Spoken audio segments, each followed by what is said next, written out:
The executive director of the New Orleans 911 Center will stay in his position at least for the next few days. Good evening and thanks for watching. I'm Devin Bartolotta. Today, the OPCD Board held its first meeting since WWL-TV uncovered allegations that Tyrell Morris changed policy documents days after getting into a car crash in a taxpayer-funded vehicle. Alyssa Curtis was at today's board meeting, and Alyssa, they had a lot to talk about. Yes. What did the board decide? You're right, a lot happened today, a lot in the past few weeks actually. Today, the board said they needed more time to consider the gravity of the situation and determine a course of action. Chairman John Thomas said they will take 72 hours and come back to the boardroom Tuesday. OPCD Executive Director Tyrell Morris will continue in his position, at least until Tuesday. The board recognized the gravity of the current situation and the need for significant additional fact-finding in order to take action that preserves public safety for the citizens of New Orleans.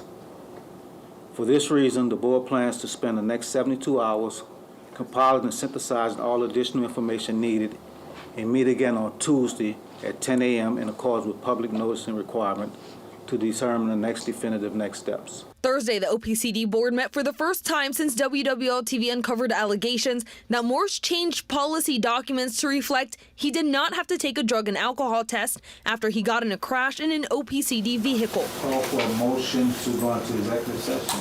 The board's decision was made during an executive session that lasted nearly 2 hours. Morris was not present for that executive session. State Representatives Amy Adato-Freeman, Stephanie Hilferty, and Mandy Landry were.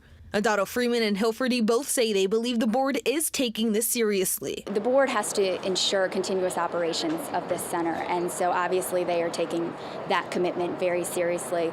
From what we saw in the news reporting leading up to this, it was very concerning. Very serious. There was a lot of discussion about the gravity of the situation and how we run this center and how it interplays with all of our emergency services. Reporters are not allowed in executive session. We were allowed to sit into the board meeting, but not without a back and forth. At first, OPCD representatives told us there was not enough space in the room and we would have to wait in the lobby. The meeting is an open meeting. When we told them that we were in fact allowed in, they said we couldn't take our cameras in. After another back and forth, our cameras were eventually allowed in. The board members, including Chairman John Thomas, did not provide comment following the meeting. Wednesday, WWL-TV reported Dr. Robson Lutz is calling for Morris's immediate resignation. He was not available for comment after Thursday's meeting.